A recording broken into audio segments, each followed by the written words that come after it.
What's up, good people? I am James BarJudah, and I have with me my lovely wife, Sophia, from the Heart. And we just watched this amazing movie by the name of, what's the name of it? The movie is called American Skin. It's the actor, I know his first name is Tate. Hold on. He's been in a few things before, but I'm gonna look his name up. But the movie is called American Skin. You can watch it on Amazon Prime, Apple TV, Vudu, wherever you can stream and rent movies is where you can watch it. It's Nate. His name is Nate Parker. Okay. And he directed it. I believe he co-wrote it, and he stars in it as well. So yeah, he's been in other movies as well. Yes. It's getting rave reviews on everybody who's seen it is saying nothing but great things about it, and we have nothing but great things to say about it. We're going to play a trailer just to familiarize you guys with the movie, and then we're going to kick it around just a little bit, me and my lovely wife. So here we go.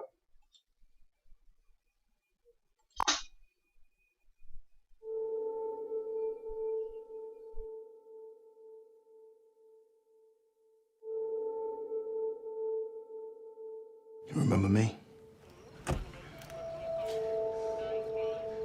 How you doing tonight? Doing well, officer. Can I see your driver's license, registration, and insurance, please? Of course. My license is right here, my wallet.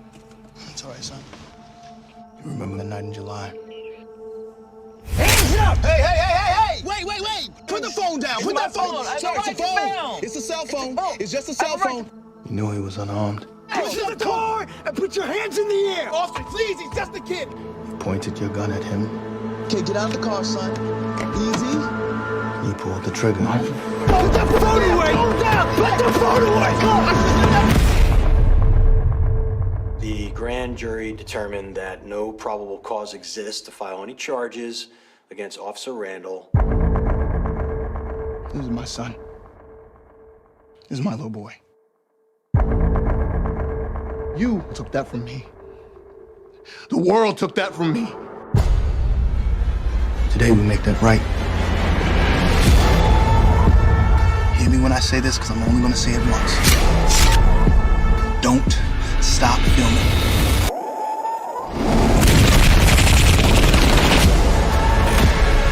You should just give up now. Why are we the only people in this country that are expected to do things without violence? I didn't mean to kill your son! What you did. I did what I was trying to do! I just want justice. That's all I want. This is your jury. The deciders of your fate. Today, you will be tried for the murder of my son.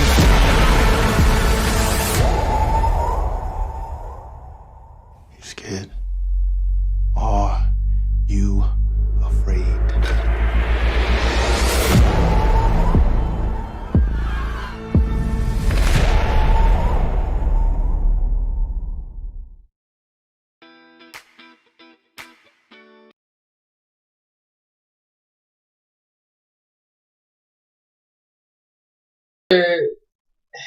Honestly doesn't give the full movie its justice, because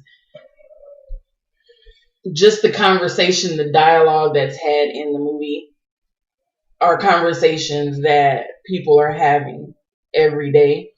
I think there's conversations that parents of color should be having with their children, especially if you have sons. Right. It's just very thought-provoking. This isn't a hypothetical situation. These are situations that we are dealing with as a nation, as a world, every day, and it's been more within the last 2 years. Right. So it's not, this isn't anything that he just came up with. No, these are real situations. We are losing Black men, just to put it that way, every day because of them being stereotyped based off of what they look like, or they feel like you are in the wrong neighborhood, or you shouldn't be over here, or they're just in fear of the unknown, and that fear takes over and the police determine how that situation is going to end for you that day. Right. So the premise of the movie is a father and a son were driving in an affluent neighborhood. And while they were there, they so happened to be pulled over by a cop, or a cop team. They were basically pulled over for speeding, but in reality, it's come to find out that wasn't the case. Right. So the father, through the scuffle, the son is filming. And the police officer, not unlike many scenarios that we have already seen before, the cop assuming the phone as a threat, proceeds to shoot the child.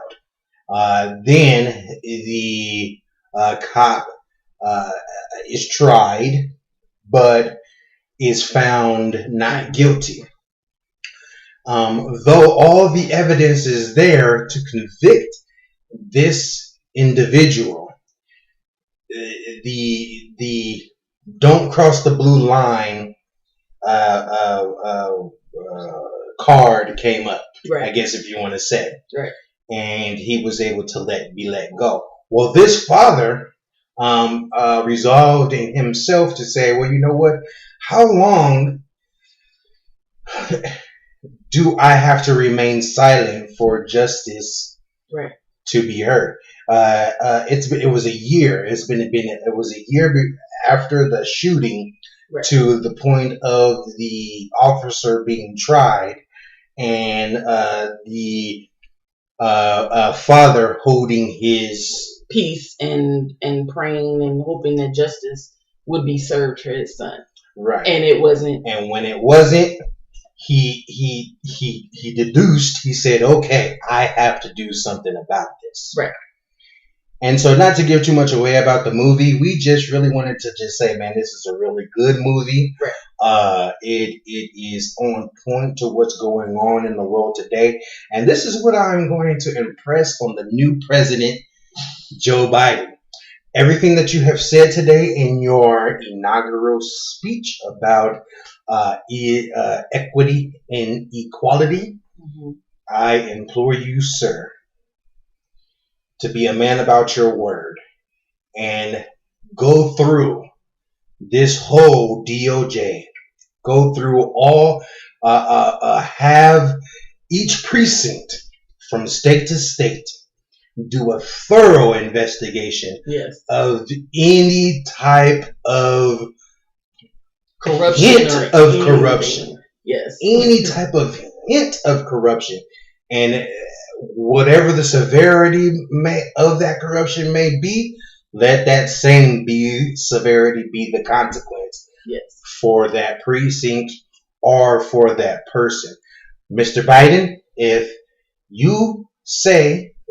you are a man of your word, I believe that is what I can't speak for all black people. I'm speaking for myself because I know here in my own state, here in my own county where I live, it's just bad. Yes. And we've reached out and, things come on deaf ears. But you know what? You said what you said. So I believe that we as the American people should be able to hold you to the fire. This movie isn't fiction. Right.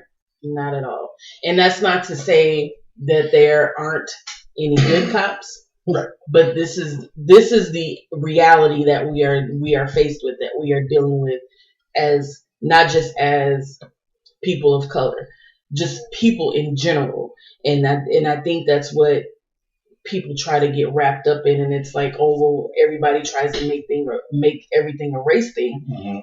But that's not the case. This is what we're dealing with. Right. It's not trying to make something out of nothing. Right. There are so many different cases of people being shot in their cars for literally reaching for their driver's license, doing this. People in their own houses sleep. Orlando Castillo, Breonna Taylor, Sandra Bland. All these people. These Do are these real situations. names mean anything to you? And if they don't, let that be known too. Don't flatter. Don't try to flatter us. Right. Don't try to pander to us. At least, black people that are woke and not just going to say, okay, you're going to give me $1,400 a month? Right. Sure. Right. Sure, massa. What it is you want me to do for you next, sir? Right. No.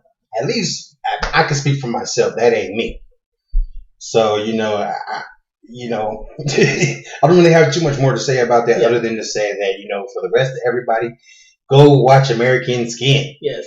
It is an Have awesome that conversation with your family. Right. With somebody that is close to you. I really, truly have that conversation because I know we've watched other movies that have dealt with race, and then I particularly don't like to watch a bunch of movies about slavery and all these different things, and I know that is part of our history. But this movie is really what we are dealing with right now. It's not anything past. This is the present. It's not the future. This is what we are dealing with now. And I think that this movie hit it dead on with everything. Let's kick around that idea of what the gentleman said, the main person in this movie was saying about, why is it that it's only the black man that is expected to deal with things nonviolently? And here again, hear me and what I'm saying. I'm not for violence. I would hope that words would be sufficient. Right. That's my hope and my prayer. But for this gentleman, words were not. Yeah. So he was speaking to his wife, and he asked her, well, why are we the only ones to expect to be nonviolent when so much violence is on us? Mm-hmm. And what was made the good point in the movie as well is that there is a such thing as black on black crime. Right. But there's also such thing as white on white crime. Yep. There's a such thing on Chinese crime, Hispanic on Hispanic crime. But what do we see in the news? We hear them talking about the black on black crimes, and we hear them talking about the police shooting blacks. Correct. But why is that? Right. Nobody's really willing to go past that and really have that conversation and dig deeper. And I remember I was asking, okay, so when you go into your less affluent neighborhoods, what is the majority of stores that you see? Liquor stores. You see liquor stores. You see payday advance stores. You see pawn shops. You see abortion centers. You see gun shops. But you don't see that in the affluent neighborhoods. Why? Because they want us to fall into those traps. It's a trap. It's a trap. They are subliminally putting into our minds to say that this is your future. You have nothing better else to look forward to. Right. Like another point that was made in the movie, in less affluent neighborhoods, the public schools are made to look like jails, where the private schools are made to look like colleges. And I can say I experienced that myself. I graduated from high school in '97, so this is 20 plus years at this point. We had to walk through metal detectors. I went to a public high school. We had to walk through metal detectors every day. Mm-hmm. That was the only entry. That was your one way in. Right. You can go out other ways leaving, but in the morning, that's the one way everybody went through the same door. And we went through metal detectors every day. And then certain days, maybe once a month, they did a thorough inspection of your backpacks, all this stuff. Right. Now, again, why is that? I'm asking these why questions because I want you to think. I want you, the listener, to think. If a person is situated in an environment that looks like jail, when they come out of that environment, what are they going to have their aspirations to be? jail. To go to if jail. If a person goes to a place that looks like college, looks like success, looks like I'm going to make it, what is that person more apt to be? Now, let me just put it this way. To be fair, you are going to have your success stories in the neighborhood, just like you are going to have your success stories in the suburbs. Right. But more than most likely, that success story is because that person plays basketball, football, or raps, or sings. Yes. They make you feel as though that's the only way that you're going to make something of yourself. And there are, like you said, there are those certain situations where kids can see outside of what they're in and want to make something better of themselves. Right. But there is a majority that don't. They accept the situation that they're in, and it's just like, you know what, it's not going to get any better than this. Right. I'm just going to have to deal with the cards that I was dealt with. Right.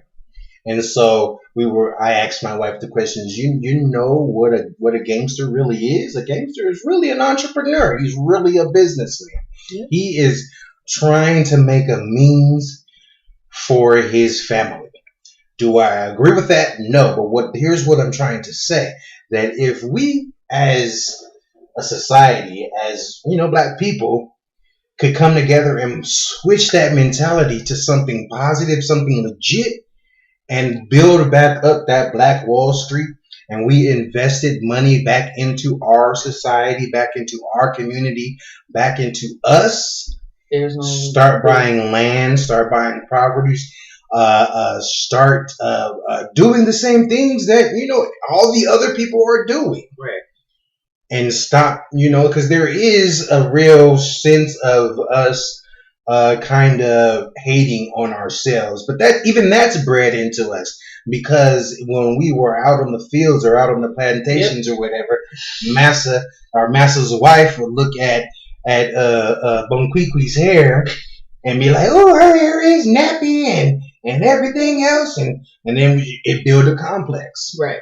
And because we wanted to be treated equal, we didn't want to get whooped. We didn't want to get spanked. So we started to try to look like them so that we could maybe lessen our lashes for the day or the week or whatever else. And then you have the lighter slaves that worked in the home, and then you have the darker ones that they left in the field. So then there was that division within us there. Right. That started there.